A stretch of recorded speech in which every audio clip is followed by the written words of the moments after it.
안녕하세요. 칠기존날입니다. 우리는 행복해지기 위해 이 세상에 태어나지는 않았습니다. 태어난 것은 내 뜻과는 무관한 것이지만 세상을 살아가면서 행복해지기를 바랍니다. 살아가면서 성공과 좌절, 희망과 슬픔 등을 겪으며 인생의 쓴맛을 알게 되지만 그럼에도 불구하고 부정적인 생각보다는 긍정적인 삶의 자세가 필요합니다. 저자는 42살 젊은 나이에 불치병 중 하나인 파킨슨병 진단을 받았습니다. 도저히 받아들일 수 없는 현실에 스스로를 비하하고 절망에 빠졌지만 집착과 미련을 버리고 병마를 손님처럼 받아들이자 지옥 같던 마음이 평온해지며 캄캄한 동굴을 빠져나올 수 있었습니다. 바꿀 수 없는 것들을 받아들이고 바꿀 수 있는 것들에만 집중하는 삶이야말로 누구에게도 휘둘리지 않고 내가 원하는 인생을 사는 최선의 방법입니다. 완벽한 때는 결코 오지 않는 법입니다. 그러니 더 이상 고민하지 말고 무엇이든 해보는 것입니다. 그것이 우리의 인생을 단단하게 만들어 줄 것입니다. 오늘 소개할 책은 김혜남 작가의 생각이 너무 많은 어른들을 위한 심리학입니다. 이 책은 어른으로 산다는 것의 10만 부 돌파 기념 스페셜 에디션인데요. 나는 이렇게 나이 들어가고 싶다. 내가 삶의 흉터들을 사랑하는 이유, 어른이라는 이름의 무게 등 그 누구에게도 듣지 못했던 진솔한 인생 조언들이 가득 담겨 있습니다. 자, 그럼 지금부터 잠시 책 속으로 들어가 보겠습니다. 오늘도 책 읽기 좋은 날과 함께 좋은 시간 보내세요. 구독, 좋아요, 사랑합니다.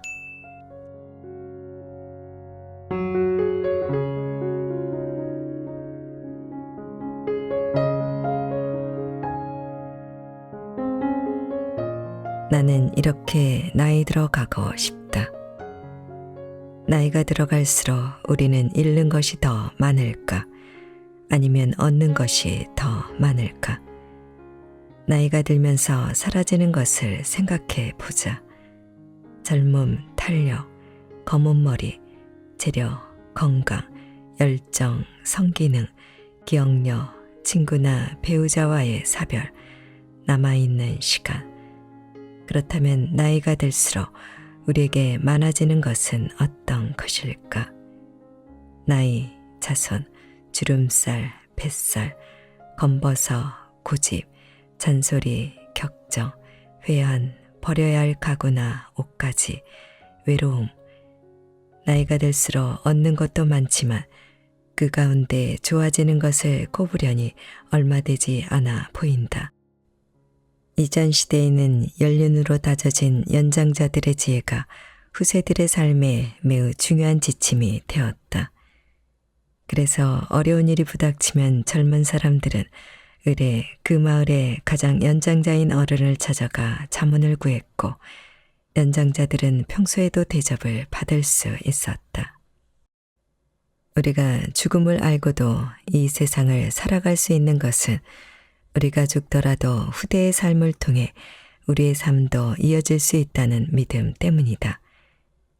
내 인생에서 쌓은 지혜가 다음 세대로 전수될 수 있으리라는 믿음은 내 삶에 더욱 깊은 책임감을 주기도 한다. 그만큼 내가 과거로부터 나와 미래로 뻗어가는 연속된 세대에 속해 있다는 역사적 연속감은 중요하다.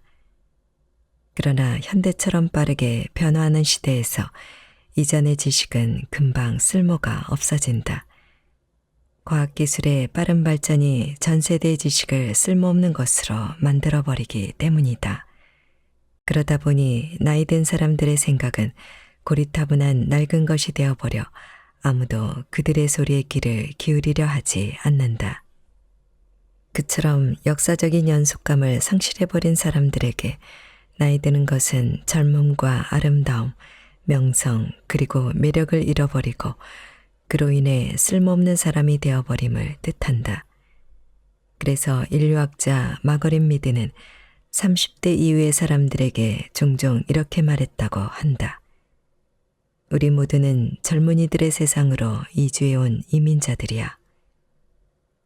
이민자들이 본토인들 틈에 끼어 나름대로 살아남으려면 혼신의 힘을 기울여야 한다. 그런데 슬픈 것은 나이가 들수록 새로운 기술을 습득하고 따라하기가 어려워진다는 것이다. 그러면 어느 순간 한참 뒤처진 채 따라가기를 포기하고 살게 된다. 그 결과 나이 들면 어느새 죽음보다 더 두려운 것이 되어버린다. 사회의 부정적인 시각에 저항할 에너지도 낙천성도 없는 상태에서 좋은 시절은 다 지나갔고 이제 나쁜 일만 기다리고 있다고 느끼는 것이다. 그래서 사람들은 오래 살고 싶어 하지만 늙고 싶어 하지는 않는다. 그러나 과연 그럴까? 노년기의 인생은 우리에게 여분으로 남아있는 시간, 말 그대로 여생일 뿐일까?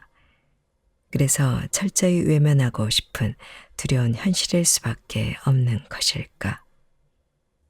하루는 시인 농펠로에게 그의 친구가 이렇게 물었다.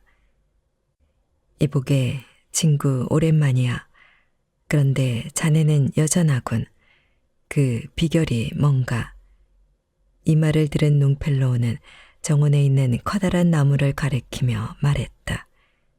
저 나무를 보게나. 이제는 늙은 나무지. 그러나 저렇게 꽃을 피우고 열매도 맺는다네. 그것이 가능한 건 저래봬도 저 나무가 날마다 조금이라도 꾸준히 성장하고 있기 때문이야. 나도 마찬가지라네. 나이가 들었어도 하루하루 성장한다는 마음가짐으로 살아가고 있다네. 이렇듯 노인은 결코 끝나버린 존재가 아니다.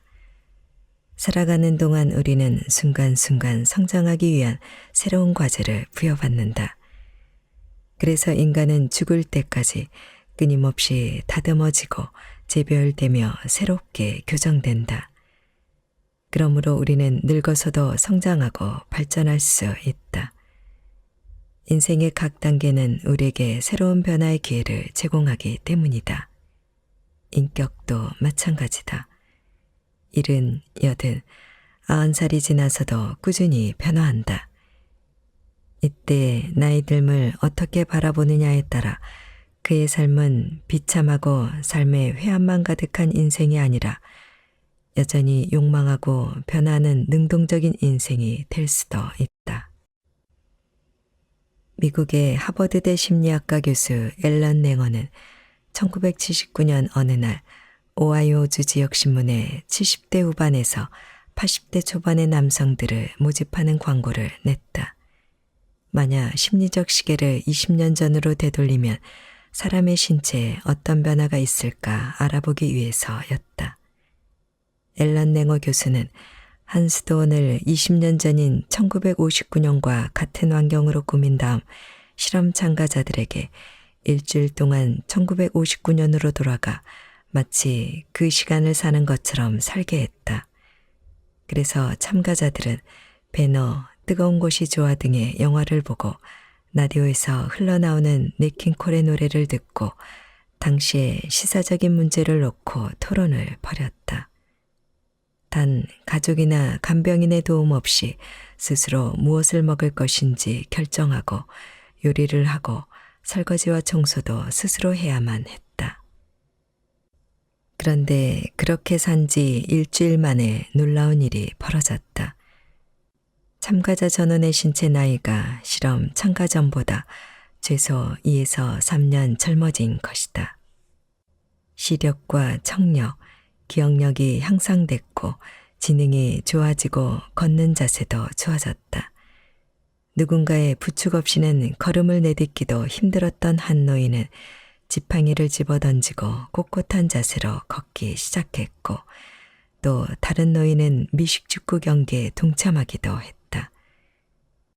시계 거꾸로 돌리기라 불리는 이 연구는 물리적인 시간을 되돌릴 순 없어도 마음먹기에 따라 얼마든지 젊게 살 수 있다는 사실을 입증해냄으로써 전 세계 심리학자와 행동경제학자들로부터 노화와 육체의 한계에 도전하는 혁신적인 심리 실험이라는 극찬을 받았다.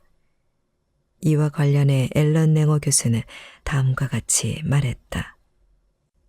우리를 가두는 것은 신체의 한계가 아니라 그 한계를 믿는 우리들의 사고방식이다. 즉, 같은 70대라도 그 나이를 어떻게 받아들이냐에 따라 젊게 사는 것이 충분히 가능하다는 말이다. 이를테면 뭘 하든지 나이부터 따지고 나이를 의식하는 사람은 자신의 몸 상태와 상관없이 70세를 늙어서 아무것도 할 수 없는 나이라고 생각하기 때문에 수동적이고 의존적인 삶을 살게 된다. 그런데 같은 70세라도 정말 그 나이가 맞나 싶을 정도로 젊게 사는 사람들이 생각보다 많다. 그들은 자신의 나이를 그다지 의식하지 않는다. 그저 운동을 열심히 하고 새로운 것을 배우고 취미생활을 즐기며 활기차게 살아갈 뿐이다. 그러므로 건강하게 나이 들고 싶다면 자신의 신체 나이에 너무 연연하지 않는 것이 좋다. 70세가 되든 80세가 되든 나이와 상관없이 어제보다 오늘, 오늘보다 내일 조금씩 성장하는 나를 염두에 두고 살아가는 것이 그 방법이다. 그래서 실제로 연세대 철학과 명예교수인 김영석은 100년을 살아보니 60세 전까지 자신은 미숙했으며 자신의 인생에 있어 가장 황금기는 65세에서 75세였다고 밝히기도 했다. 그리고 앨런 랭어 교수의 실험에서 보듯 나이 들어서도 힘닿는 데까지는 내 힘으로 일상을 꾸려가는 것이 좋다. 시계 거꾸로 돌리기 연구에 참가한 노인들은 대부분 성인 자녀와 살고 있거나 요양원에 살고 있는 사람들이었다. 그들에게는 자신의 방을 꾸미거나 가구를 재배치할 결정권이 없었고 언제부터인가 청소와 설거지 등 사소한 일까지 남의 도움을 받아 처리하는 데 익숙해져 있었다. 그들이 결정하거나 직접 하는 일들이 거의 없었던 것이다. 그처럼 수동적이고 의존적인 삶은 사람을 무기력하게 만들 수밖에 없다. 실제로 아놀드라는 참가자는 실험에 참여하기까지 기력이 없어 아무런 신체 활동도 못한다고 답했다. 그런데 그는 일주일 동안 빨래와 설거지, 청소 등을 직접 해야만 하는 상황이 되자 그것을 기꺼이 해냈고 나중에는 무엇이든 더 찾아서 하게 되었다. 20년 전으로 마음의 시계를 돌리고 결정권을 갖게 되자 무력한 삶에서 벗어나 자발적이고 능동적으로 살게 된 것이다. 이처럼 내가 내 인생을 운전하고 있다는 느낌, 즉 내 삶의 통제권을 가지고 그를 행사하는 것은 인간에게 있어 매우 중요한 삶의 원동력으로 작용한다. 이처럼 내 삶을 스스로 결정하고 선택하면 행복할 뿐더러 건강까지 좋아진다. 그러므로 아무리 늙어서 몸이 약해진다 해도 힘이 닿는 데까지는 스스로 삶을 꾸려나가는 것이 좋다. 내가 선택하고 결정하는 것들이 늘어날수록 삶의 행복감과 성취감과 자존감이 높아지기 때문이다. 나는 아직 64살밖에 안 되었지만 파킨슨병으로 인해 몸이 점점 굳어가고 있다. 그래서 앞으로 가려면 일단 두 발로 똑바로 설 수 있어야 하는데 그것조차 쉽지 않다. 한 발을 떼고 또 다른 발을 떼기 전에 균형을 잃고 넘어지는 경우도 많다. 두 발로 신나게 뛰어본 게 언제인지 모르겠다.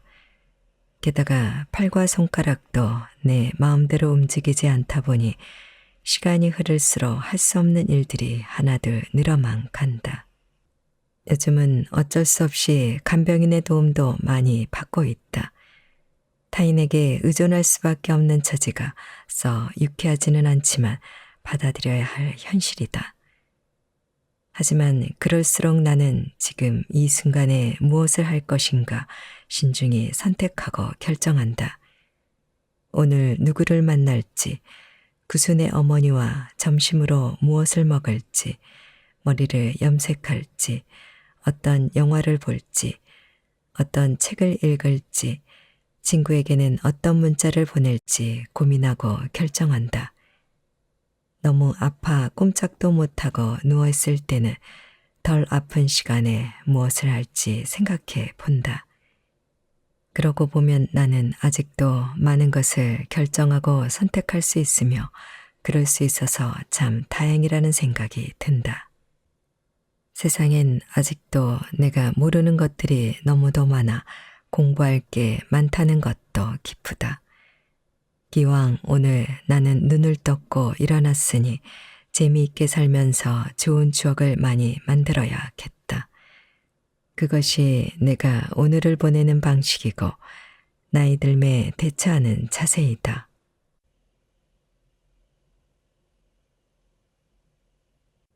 행복한 어른은 가끔 어린아이처럼 놀 줄 안다.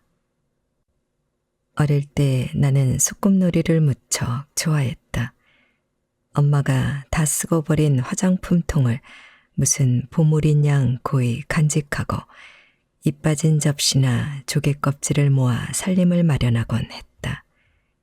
그러고는 동네 아이들을 모아 소꿉놀이에 열중했다. 넌 엄마하고, 넌 아빠하고, 넌 언니, 넌 애기, 넌 선생님, 넌 가게 아저씨, 이런 식이었다. 역할 배정이 끝나면 우리는 살림살이로 뭔가를 만들기 시작했다. 돌을 3개 모아 아궁이를 만들고 거기에 솥을 얹은 다음 물에 물을 적당히 부어 밥을 짓고 풀을 뜯어 반찬을 만들고 진흙을 빚어 떡을 만들고 그렇게 놀다 보면 늘 말썽이 일게 마련이다. 도중에 역할을 바꿔달라는 아이도 생기고 다른 데서 놀다 와서는 중간에 자기도 끼워달라는 아이도 있다. 때로는 너도 나도 공주, 왕자를 하겠다고 나서서 소꿉놀이가 싸움과 울음으로 끝날 때도 있었다. 그러나 기상천외한 재미있는 놀이가 되는 날도 많았다. 그렇게 한참을 놀고 있으면 그만 놀고 와서 밥 먹어라 하는 진짜 엄마의 목소리가 들려오고 우리는 살림도구를 주섬주섬 챙기며 아쉽게 소꿉놀이를 마쳤다. 소꿉놀이뿐이 아니었다. 그 시절 우리는 참 많은 놀이를 했다. 숨바꼭질과 전쟁놀이, 땅 따먹기, 고무줄놀이, 줄넘기, 공기놀이, 콩주머니 던지기, 딱지치기, 구슬치기, 귀신놀이, 병원놀이, 인형놀이, 무궁화꽃이 피었습니다. 가위바위보, 쎄쎄쎄 등등 끊임없이 기발한 놀이를 만들어내던 그때를 떠올리면 늘 웃음이 난다. 아, 한 번만이라도 그 시절로 되돌아갈 수 있다면 얼마나 좋을까. 여하튼 나는 그 수많은 놀이들을 통해 세상을 배웠다. 살아가는 법을 배우고 규칙을 배우고 친구를 사귀고 양보하고 쟁취하는 법을 배운 것이다. 때로 화가 나거나 도저히 이해가 안 되는 일이 생기면 놀이를 만들어 그것을 풀어보기도 했다. 그리고 그 안에서 나는 조금씩 성장해 왔다. 놀이는 완전한 현실도 아니요, 단순한 판타지도 아닌 중간 세계에 속한다. 그래서 우리는 현실의 어떤 부분을 떼어 놀이로 만든 다음 시치미를 뚝 떼고 마치 그것이 현실인 양 군다. 놀이를 통해서도 과거로 돌아갈 수도 미래로 가 볼 수도 있다. 아기가 되어보기도 엄마가 되어보기도 하는 것이다. 현실에서는 불가능한 일도 놀이를 통해서는 마음껏 해 볼 수 있다. 그래서 우리는 놀이를 시작한 순간 어린아이로 돌아가는 것을 허락받아 그동안 꾹꾹 눌러온 내 안의 유치하고 본능적인 욕망들을 마음껏 분출시킨다. 그러면 긴장감이나 불안감을 해소하는 동시에 해방감과 기쁨, 즐거움을 느끼게 된다. 이처럼 놀이는 기나긴 인생에서 우리가 겪어야 하는 갈등과 박탈, 상실, 그리고 갈망 등을 처리하는 중요한 역할을 한다. 또 대인관계를 맺고 유지하는 데도 중요한 틀을 제공한다. 특히 비슷한 나이대로 인생의 문제를 공유하는 사람들끼리의 모임과 놀이는 그들의 내적 갈등과 외로움을 해결해 준다. 그래서 놀이는 우리가 성장하고 살아가는데 빼놓을 수 없는 요소다. 그것은 일과 사랑만큼이나 우리의 삶에서 중요한 위치를 차지하며 놀이를 할 수 있는 능력은 정신건강의 중요한 지표가 된다.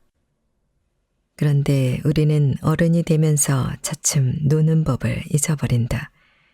이 나이에 남 부끄러워서 하면서 점잔을 빼고 체면을 차리느라 마음껏 놀지 못하는 것이다. 하지만 놀 수 없는 사람은 불행하다. 인생이 주는 가장 큰 즐거움 가운데 하나를 놓치고 나중에는 웃음마저 잃어버리게 된다. 그러므로 아무리 나이가 들어도 우리는 때때로 어른의 짐을 잠시 벗어놓고 놀 수 있어야 한다. 마치 어린아이처럼 마음껏 자신을 풀어놓고 깔깔대며 즐길 수 있어야 한다. 그래야 한바탕 신나게 놀고 난 다음 툭툭 털고 일어나 다시 현실로 되돌아와서도 재미있게 세상을 살아갈 수 있다. 나는 가끔 어린아이처럼 놀고 싶을 때는 친구들을 찾는다. 그들과 수다를 떨다 보면 그냥 별 이야기가 아닌데도 괜히 웃게 된다. 그러다 때론 친구들에게 장난을 치거나 우스갯소리를 던진다. 그렇게 시시껄렁한 이야기를 나누며 한바탕 웃고 나면 기분이 좋아진다. 내가 파킨슨병 환자라는 사실을 잊고 64세의 노인이라는 사실을 잊어버릴 만큼. 그래서 나는 우리는 나이가 들기 때문에 놀지 않는 것이 아니라 놀지 않기 때문에 나이가 되는 것이다. 라는 작가 조지 버나드 쇼의 말에 전적으로 동의한다. 내가 삶의 흉터들을 사랑하는 이유. 학생 실습을 할 때 이야기다. 소아과에 4살짜리 남자아이가 왔다. 아이를 안고 있는 젊은 엄마 뒤로 어른들 5-6명이 근심이 가득 찬 얼굴로 따라 들어왔다. 사정을 들어보니 아이가 말을 못한다고 했다. 조금 발달이 늦어서 그러려니 생각했는데 4돌이 지나도록 기본적인 단어 몇 마디 외에는 통 말을 못한다는 것이다. 아이는 5대 독자였다. 아이의 집은 증조 할머니, 할아버지, 그리고 고모들과 같이 사는 대가족이었다. 아이에 관해 저마다 한마디씩 하느라 외래는 시끌벅적했다. 한참 아이를 진찰하던 과장님은 아이가 말을 못하는 게 아니라 말할 필요성을 느끼지 못하는 상태라고 진단을 내렸다. 아닌 게 아니라 병원에서도 할머니, 할아버지는 5대 독자에게 무슨 일이라도 있을까봐 옆에서 시중 드느라 정신이 없었다. 아이의 표정만 보고도 무엇을 원하는지 바로 알아차리고는 그것을 대령하곤 했다. 과장님 말대로 아이는 말할 필요성이 전혀 없는 상태였다.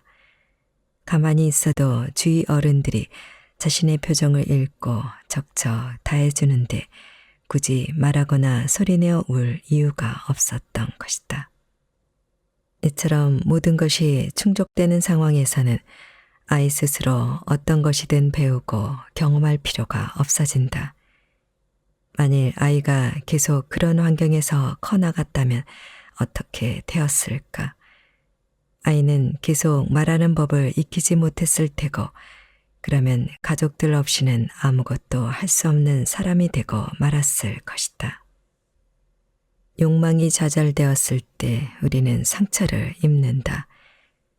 자신이 안전하지 못하고 보호받지 못한다고 느낄 때 상처를 받는다.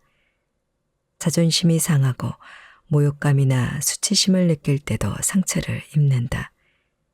스스로 할 수 있는 게 아무것도 없다는 무력감을 느낄 때, 또 사람들로부터 사랑받지 못하고 아무도 자신을 원하지 않는다고 느낄 때 우리는 상처를 받는다.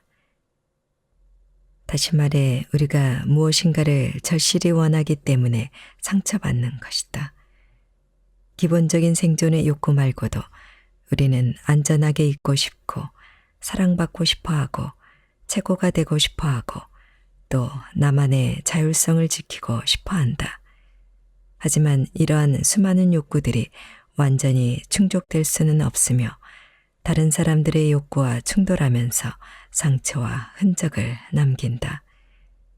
그리고 그 상흔을 통해 우리의 한계를 깨닫고 어떻게 해야 할지를 알게 되며 세상을 배우고 인생을 이해하게 된다. 사실 상처와 상실은 우리 삶에서 하나의 조건이자 결과다. 누구나 다른 사람으로부터 상처를 받고 또 상처를 입으며 살아간다.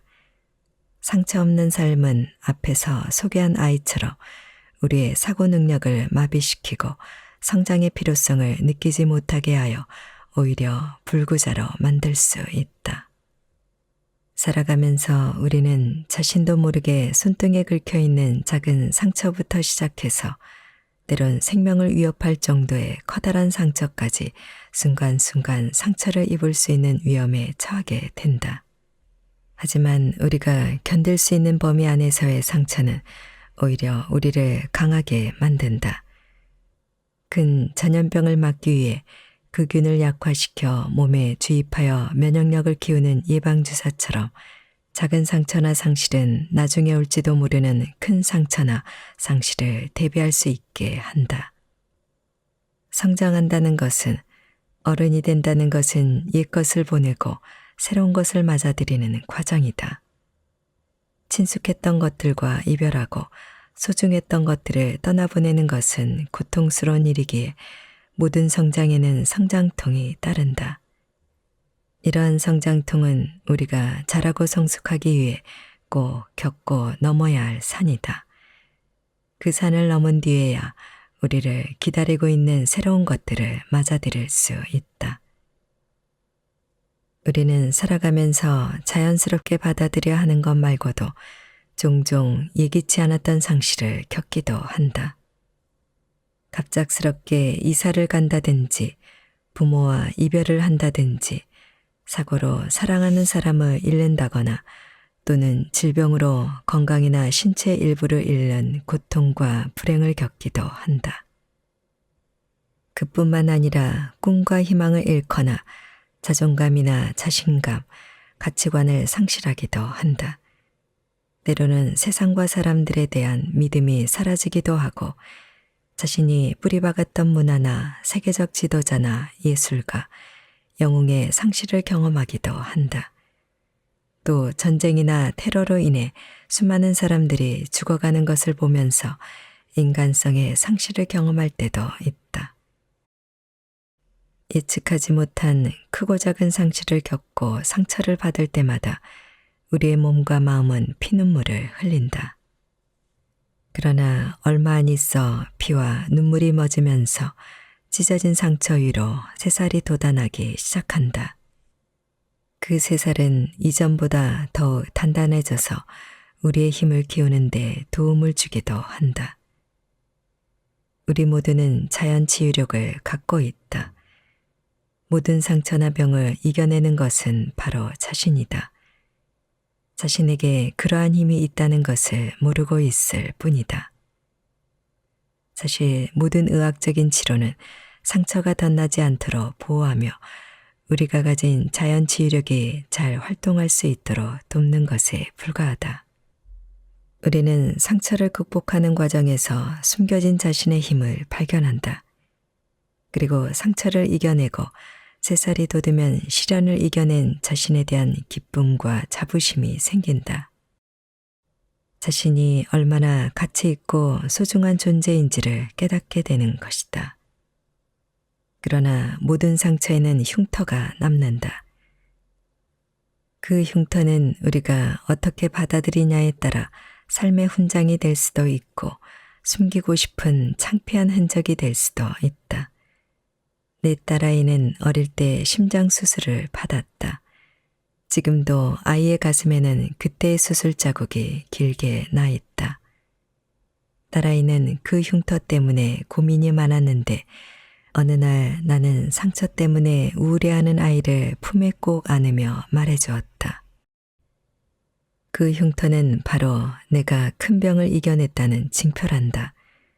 어린 나이에 그 큰 수술을 견뎌내는 건 아무나 할 수 없는 일이었어. 그래서 난 내 흉터가 오히려 자랑스럽단다. 그러나 때로는 우리의 자연 치유력이 힘을 발휘할 수 없는 크나큰 상처를 입을 수도 있다. 그럴 때 우리는 살아가는데 다른 사람의 도움이 얼마나 필요한지를 절실히 느끼게 된다. 사람들은 서로에게 상처를 입히지만 또한 서로의 상처를 보듬어주면서 이겨낼 수 있도록 돕는다. 이러한 경험은 세상에 대한 긍정적인 믿음을 갖게 하고 인생을 살아가는 힘이 된다. 상처는 치유되면서 우리 안에 숨어있던 힘을 이끌어내기도 한다. 소중한 것을 잃으면 한동안 고통 속을 헤매며 그것을 찾아 방황한다. 그러나 그것을 영영 잃어버렸다는 것을 인정하고 체념한 뒤에는 마음속에 무엇인가가 생겨나 그것이 떠난 빈 공간을 메우기 시작한다. 우리 안에 잠자고 있던 창조성이 일깨워지는 것이다.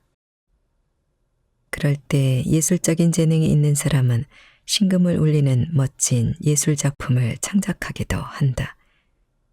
그렇지 않은 사람들도 새로운 현실적인 관계를 만들거나 삶의 즐거움과 만족을 느낄 수 있는 능력이 커지는 등 새로운 모습을 갖게 된다. 그리고 그들이 남긴 예술 작품이나 발자취는 후대의 사람들에게 아름다움은 물론 어떤 상실도 이겨내고 극복할 수 있다는 희망을 준다.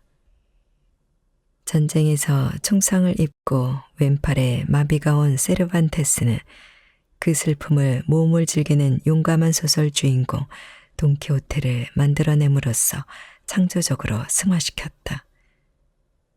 또 화가모네는 그의 대표작인 수련연작을 그릴 때 퇴행성 백내장으로 수술을 받고 겨우 빛만 희미하게 볼 수 있을 정도로 시력을 잃은 시기였다. 이들뿐만 아니라 신체적인 결함이나 신체적 기능의 상실을 창조적 예술로 승화시킨 예술가나 전제는 무수히 많다. 물론 상처를 통해서만 창조성이 나타난다고는 말할 수 없다. 그러나 상실과 상처를 입고 무너져 버리는 것도 자신이고 그것을 통해서 배우고 성장하는 것도 자신이라는 사실을 잊지 말아야 한다. 돌이킬 수 없는 상처를 입었다고 주저앉아 한탄만 한다면 우리는 소중한 현재와 미래를 잃게 된다. 그러므로 우리가 해야 할 일은 상처가 우리에게 말하고자 하는 것에 가만히 귀 기울이는 것이다. 그러면 많은 소리를 들을 수 있다. 그것은 바로 삶이란 무엇인지, 예측 불허하고 불공평한 삶 속에서 무엇을 해야 하는지를 알려주는 속삭임이다. 거기에서 우리는 많은 것을 이끌어낼 수 있다. 경험으로부터 배우는 것도 우리 자신이요. 상처를 통해 강해지는 것도 바로 자신이며 아무것도 배우지 못하고 쓰러지는 것도 자신이다. 그리고 그 결과는 우리가 무엇을 듣고 싶어 하며 무엇을 원하는가에 달려 있다. 우리가 서로에게 상처를 가장 적게 줄 수 있는 방법. 왜 우리는 좋은 일보다 나쁜 일을 잘 기억하는 걸까? 곰곰이 생각해 보면 분명 살면서 좋은 일이 훨씬 더 많았는데 말이다. 게다가 우리는 내가 받은 상처는 잘 기억하면서 내가 남에게 준 상처는 보지 못한다. 때로는 우리가 상대를 위해 최선을 다한 것이 오히려 상대에게 상처가 되기도 한다. 내 딴에는 사랑으로 한 말과 행동이 배우자나 가족, 친구들에게 상처가 될 수도 있는 것이다. 인간은 늘 불가능한 것을 꿈꾼다. 나에게 필요한 것을 달라고 끊임없이 보채는 어린아이처럼 우리의 욕망은 만족을 모르며 항상 더 많은 것을 요구한다. 그러다 보니 인간관계에서 끊임없이 긴장과 다툼이 생긴다. 프랑스의 한 사회학자는 이렇게 말했다. 사람은 어떠한 증오나 분노 혹은 상처를 주려는 의도가 없이 단지 자신의 존재를 표현하는 것만으로도 다른 사람에게 상처를 줄 수 있다. 이를테면 낯선 사람과 처음 만나 이야기를 나누는데 딴엔 분위기를 풀어보고자 속썩이는 아이 얘기를 꺼내며 무자식이 상팔자라니까요 라는 말을 했다고 해보자. 그런데 상대방이 만약 아이를 너무 갖고 싶었지만 5년째 아이가 없는 상황이라면 어떨까? 그러면 상처를 주려는 의도는 없었지만 상대방의 표정은 굳을 수밖에 없다. 단칸방에서 월세를 내며 근근히 살고 있는 사람에게 유명한 강남 아파트에 사는 사람은 그 자체로 위화감을 안겨줄 수 있다. 불행한 어린 시절을 보낸 사람은 부모와 사이가 좋은 친구가 푸념처럼 늘어놓는 말들이 그저 부럽고 한편으로는 가슴 아플 수 있다. 이런 어쩔 수 없는 상처로부터 서로를 보호하려면 타인의 감정을 공감하고 배려할 줄 알아야 한다. 이때 공감한다는 것은 다른 사람의 슬픔이나 기쁨을 같이 느끼고 그 감정을 통해 상대를 이해하게 된다는 뜻이다. 그런데 공감은 동정과 엄연히 다르다. 동정이 2차원적인 감정이라면 공감은 3차원적인 감정이다. 동정은 상대의 슬픔과 불행 등의 감정을 마치 내 감정처럼 느끼며 같이 슬퍼하고 같이 분노하는 것이다. 그래서 내가 상대가 된 듯한 느낌을 갖게 하지만 거기에서 그친다. 하지만 공감은 감정이 같아지는 것에서 끝나지 않는다. 상대의 감정을 같이 느낀 뒤에 다시 자신의 마음으로 되돌아와 상대의 마음을 헤아린다. 그래서 상대가 왜 그런 처지에 놓이게 되었는지 그 상황을 깊이 이해하고 상대에게 필요한 것이 무엇인지 알게 된다. 이처럼 다른 사람에게 공감할 수 있는 사람은 나와는 다른 상대를 있는 그대로 인정하고 그 역시 나처럼 상처받기 쉬운 사람임을 이해하며 상처 주지 않기 위해 애쓴다. 그리고 내가 상처를 주어도 계속 내 곁에 머물며 나를 사랑해주는 상대에게 깊은 감사를 보낸다. 이러한 관계는 어쩌면 우리가 맺을 수 있는 가장 최고의 관계일지도 모른다. 그러나 우리 마음에서는 상대와 더 이상 분리되지 않고 영원히 하나가 되고 싶은 욕망, 상대가 나의 모든 투정을 받아주기를 바라는 어린아이 같은 이기적인 마음이 끊임없이 작용한다. 그렇기 때문에 서로 갈등을 일으키고 상처를 주고받게 되는 것이다. 그러므로 남이 나에게 상처를 주었듯 나도 남에게 상처를 줄 수 있다는 사실을 기억해야만 한다. 내 상처가 너무 아파서 힘들었듯이 그도 내가 준 상처 때문에 많이 힘들 수 있다는 사실을 잊지 말아야 한다. 그래서 나와 다른 상대의 감정을 최대한 공감하고 배려하며 상처 주지 않도록 노력해야 한다. 마지막으로 우리는 서로에게 끊임없이 상처를 주고받을 수밖에 없는 지극히 인간적인 존재임을 인정해야만 한다. 이것이 바로 우리가 서로에게 상처를 최소한으로 줄 수 있는 방법이다.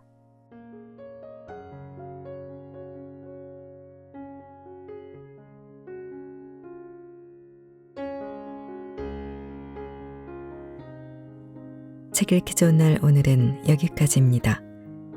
안전하고 포근한 시간 되세요. 사랑합니다.